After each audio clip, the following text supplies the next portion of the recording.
Welcome to the third and final part of Competency 7 quiz. We will continue to talk about questions relating to types and properties of functions. However, we will use the TI-84 a bit differently with the piecewise functions and the step functions. Number 13. Let h of x equal this piecewise function with its two conditions. What is the range of h of x? Okay, as promised, we are going to use our calculator to put in this piecewise function as we see it. So what do we need to do? Y equals, okay, set up where we're going to graph. Now we need to go to second catalog, which is second 0. Oops. Second 0. If I push second right. Now, it should say ABS. That's absolute value, but we don't want our absolute value. We want P for piecewise. So now push alpha 8. Now, here's the thing. You may have to do this twice. Alpha 8. And now we have our P. Okay? See above the 8, it has that green P. Now, we go to the third one down. See where it says piecewise? Go down. Push enter. But we don't want 3 functions and conditions. We only want 2. So arrow to the left, then arrow down. It's highlighted OK. Push OK. And now we're ready to go. We can just type in what we need. 5x, arrow over. Our condition is minus 5. Push, oh, not x, not yet. We need a less than or equal to. How do you get that? Interesting. Let's do this. You need to push second and math. Now see where it goes to test, and we have what we need with number 6. Now we push our x. Let's do that again because we need another less than or equal to. Second math and number 6, then 0. Our first function and condition are entered correctly. Now we go down. Let's do the function first. X, square it, plus 2, then arrow over. The condition is x, but we need a greater than. So we go to second math, and greater than is number 3, and a 0 again. Okay, now let's push graph and see what we get. Nice. The only thing I don't like is the color. Let's go change that. Let's see here. Let's push enter. It's just not bright enough for us. So let's try red. Red's not my fave, but you know what? I didn't. That was my fault. I needed to push enter. Okay, there's red. You actually have to go down and push OK. There we go. Now let's graph. Go. That's pretty good. I like the fact that it has it graphed correctly, and I see my gap. You see your gap in your range from 0 to 2, but it doesn't quite zoom out. We're not going to get a perfect zoom on this. Let's get better. Let's say zoom, arrow up. See this one G, and it's 1/10.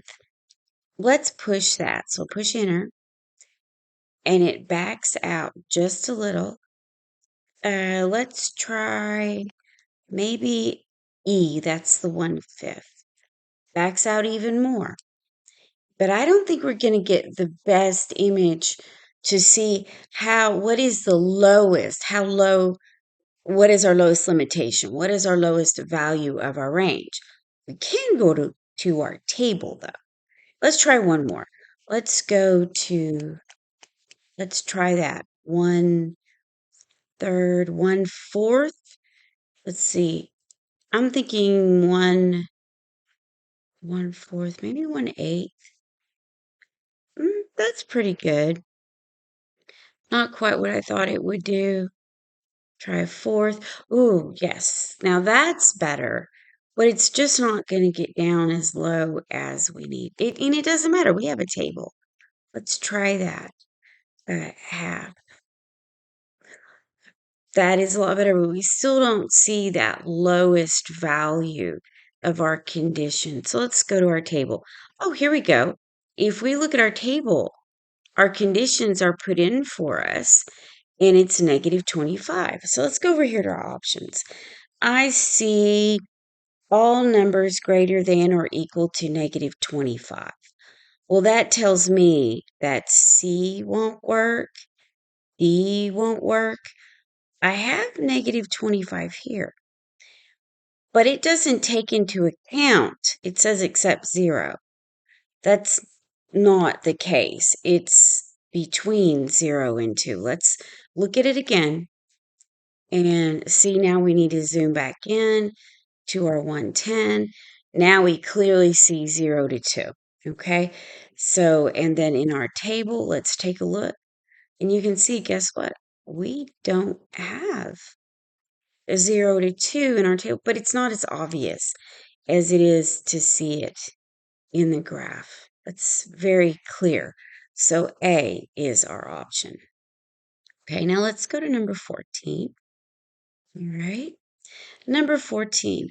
In a certain company, the cost of mailing a package depends on its weight. The cost is 25 cents for each 10 pounds. Okay, that's from 0 to 10. So you know what? Let's back out over here. So then we know we have 0 to 10.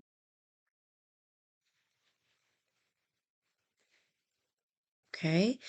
The cost is 20 cents for each pound from 10 to 20.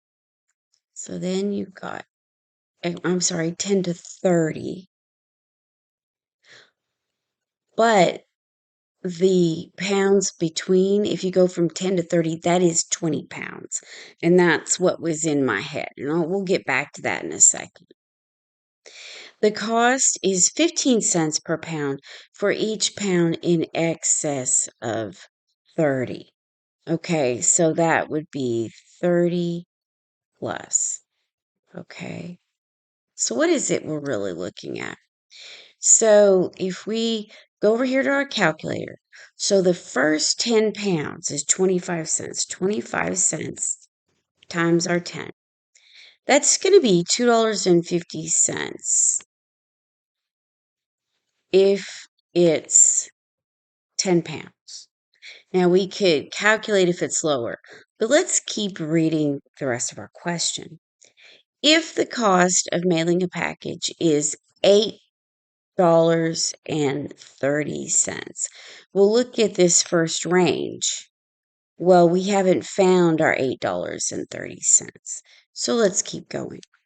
For the next interval of 10 to 30 pounds, well, that's 20 pounds. Okay, so that's 20 pounds times, let's see, 20 cents. 20 cents. So that's $4, okay, for that whole interval. Let's say we have something that weighs over that. So that interval is going to be $4. Okay, here, $4.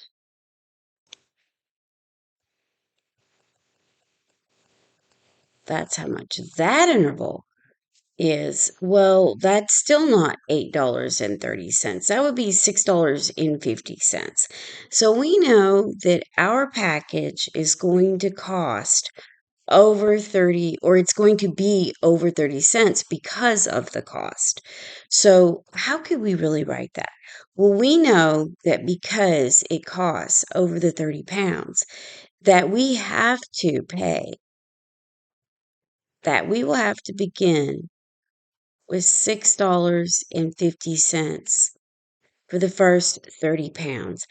And after that, it will cost 15 cents. 15 cents for every pound. I'm going to use X for pound minus the first 30, because the first 30 is the $6.50. We've already taken it into into account that first 30. But now we're going to be somewhere over the 30, and this is what we'll have to pay. We don't know what X is. X is our pounds. We don't know what that is. But we do know that we paid. Here, let me go back to my blue. We do know that we paid $8.30. So how do we find out using our calculator what that poundage is? How much is that? Okay, well, let's put it in. Let's go to our y equals. Oh, let's clear out our piecewise. And let's say 6.5 plus, let's put this in parentheses. In parentheses, no, let's not. Well, we could. 0.15. Yeah, we can do that. Times, in parentheses again, x minus 30. But we're going to have to close the parentheses twice. Now let's graph that. We got a nice clean graph. Now let's go to that table. And we're going to need that. Looks like we have in increments. It might work. We know it's going to be over 30 pounds. So let's go to 30. And that's going by steps of 1, but it may still work. We need $8.30. Now that's in the red. That would be our Y values. The Y, oh, there it is right there, $8.30. I have it highlighted.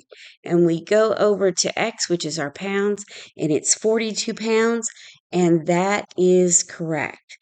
That is the option that we need right here, 42 pounds. Perfect. Okay, let's go to number 15.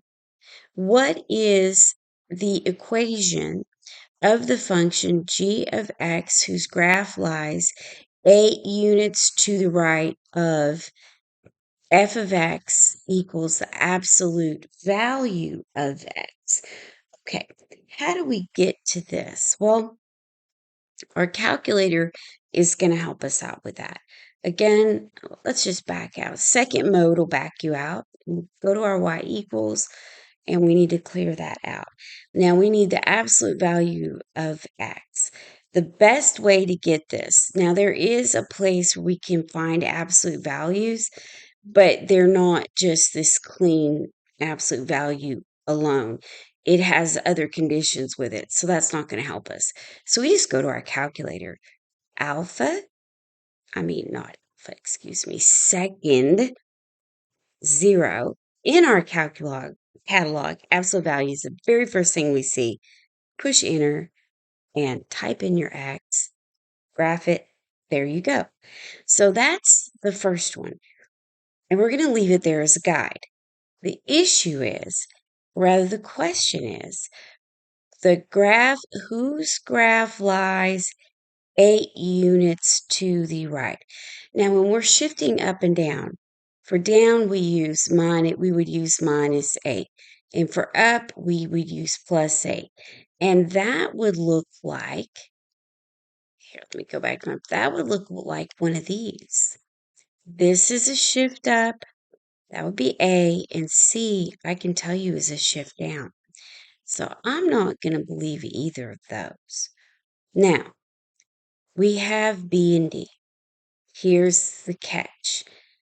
If we want to go to the right, that may be the positive direction in your mind, but you want to use minus.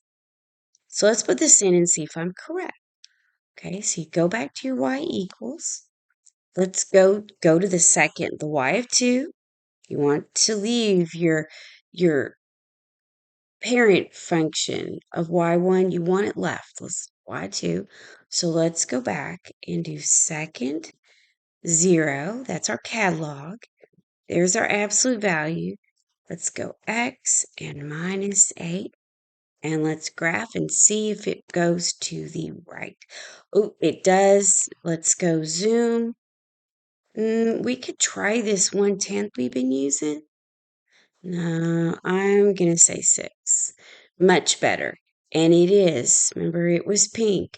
The red one was our parent. The pink one was our shift. and that is B. Remember, I used -8, and it did shift 8 units to the right. You can count them if you want to. 1, 2, 3, 4, 5, 6, 7, 8, and we are correct. Okay, number 16. Given f of x equals, and they've got a little function for which values of x is f of x greater than 0? Well, that's like asking our range. Where is y greater than 0? Well, that's not a problem. Let's graph that too. So y equals, let's clear out our absolute values, and let's just type it in. Open parentheses, 2x minus 5, close, open again, and that's x minus the 4, close it, graph it. Okay, and they're saying, here's our options. Well, it says which ones are above y equals 0. It's got to be greater than 0. What does that mean? Well, that means it's got to be above the x-axis, okay? Well, I wouldn't say this little bit here. That looks like it's a little over 2, and the other one is on 4. So whatever this fraction is, in between the fraction and the whole number 4, I wouldn't use those. Well, let's look at our answer choices. Well, first, we see right off visually that our graph, the part of our graph, quadratic, that we're interested in, is all positive. So A and B simply can't work. They're not part of it. So then we come over and we look at C says all real numbers between this 2, around 2.5 or so, and 4. We just said it can't be the ones between because they're all below the x-axis. So C can't work. Let's look at D.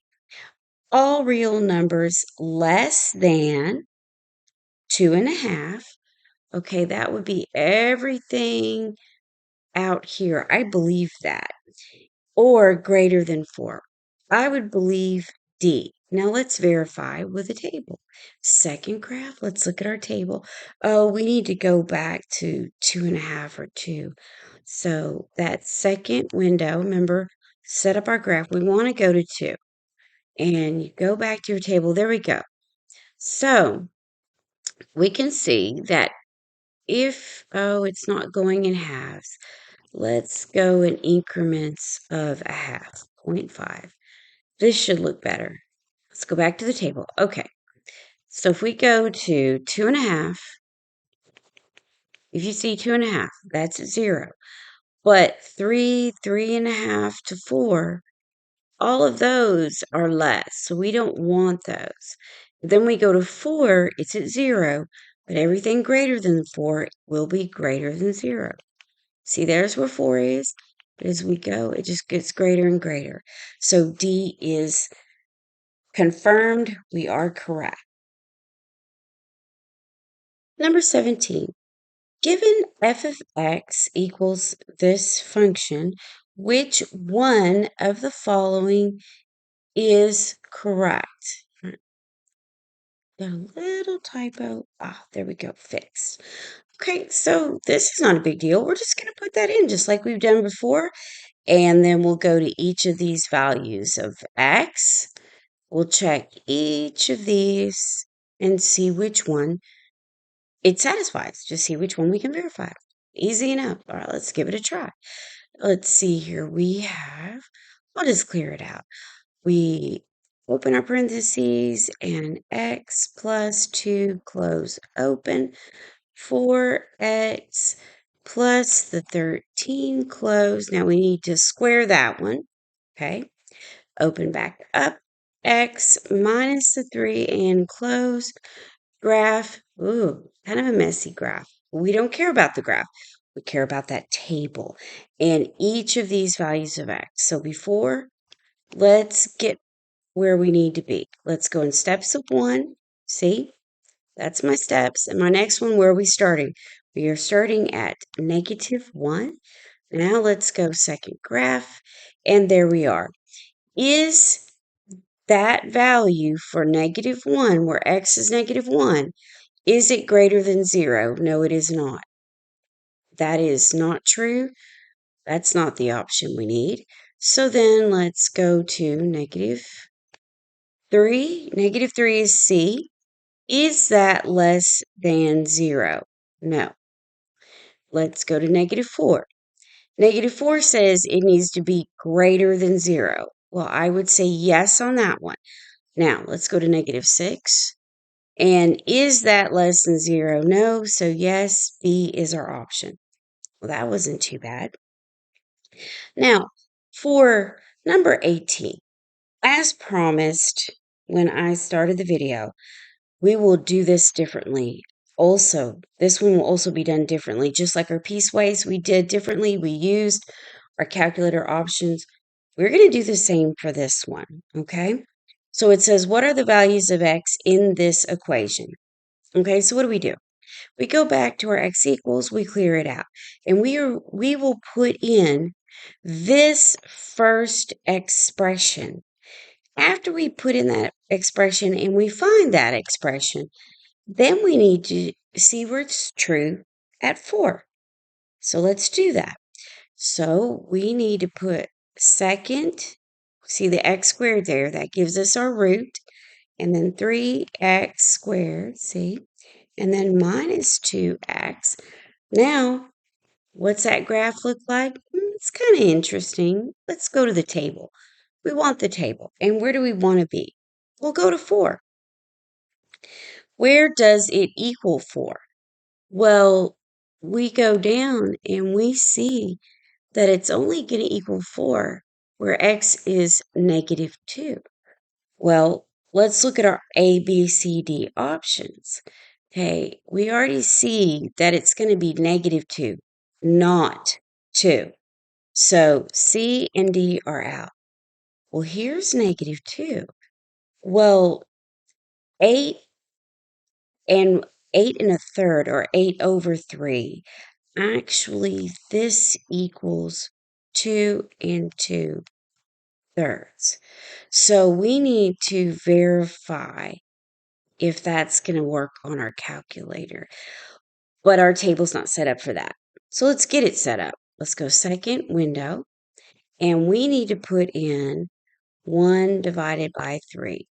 Now we should see those 1/3. And what are we looking for? We're looking for 2 2/3, because if you haven't already figured it out, A should be our option, okay? So we go second graph, and we need 2 2/3. Well, I'm just going to arrow down. We could go back and look for it, but let's go 2 2/3, which would be 0.66666 and a 7. Oh, there it is, and it says 4.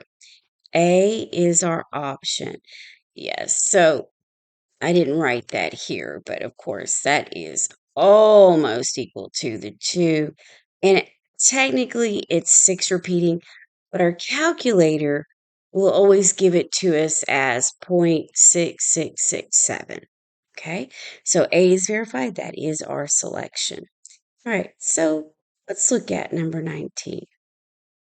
What are the values of x in the equation? Sorry about these little typos. In the equation, okay, so they give us a radical, same difference. However, for this one, this is not just one value on the right-hand side. It's actually its own expression. So how do we deal with this? Well, we put one on one line and one on the other. So let's go do that, okay?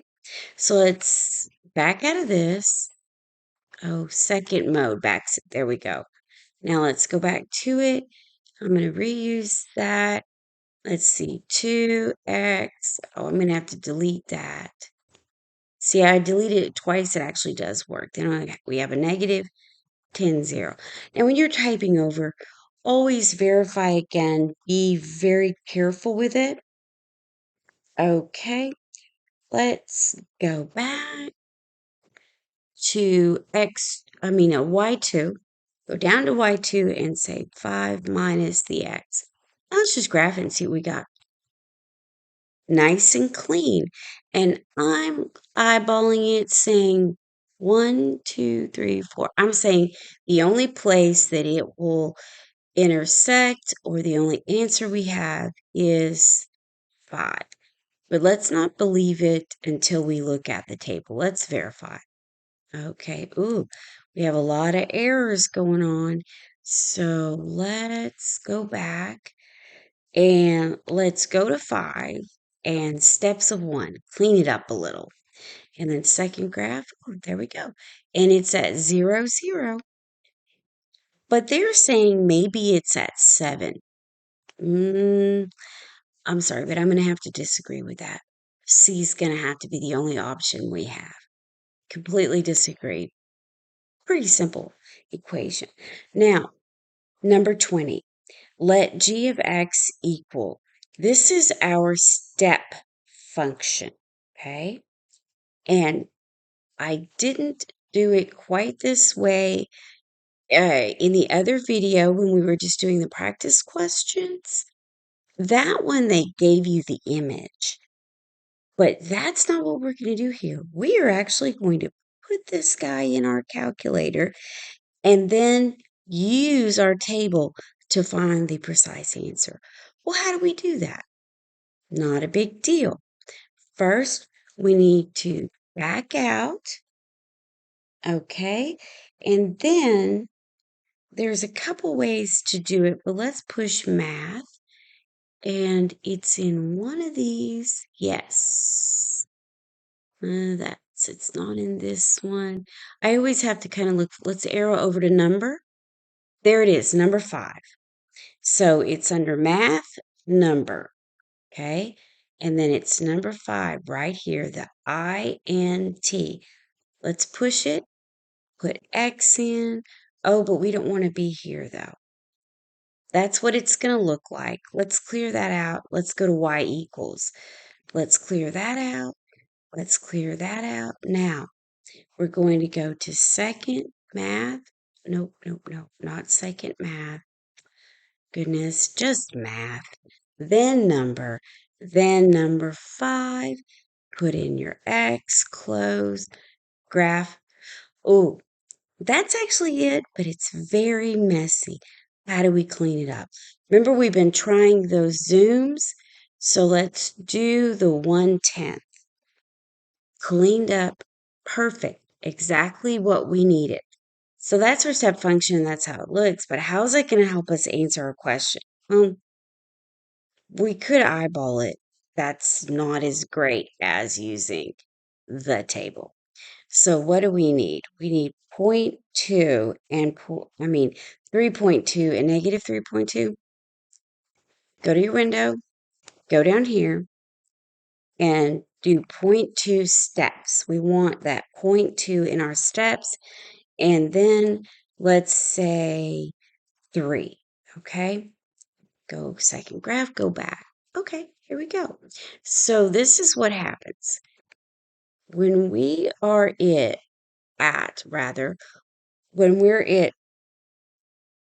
we're here at the 3.2. G of x equals 3. And then we need to subtract that from whatever we have at negative 3.2. Well, let's go look and see if that even changes. It does. I'm just going to arrow up so you can see all the different values that change as we move along. It's kind of like stepping up. And there it is, minus 4. So 3 minus a minus 4 equals 7. Okay, this will be the last question in our Competency 7 quiz section. I wanted to say thank you to everyone who has subscribed, shared, and liked our videos. It is greatly appreciated.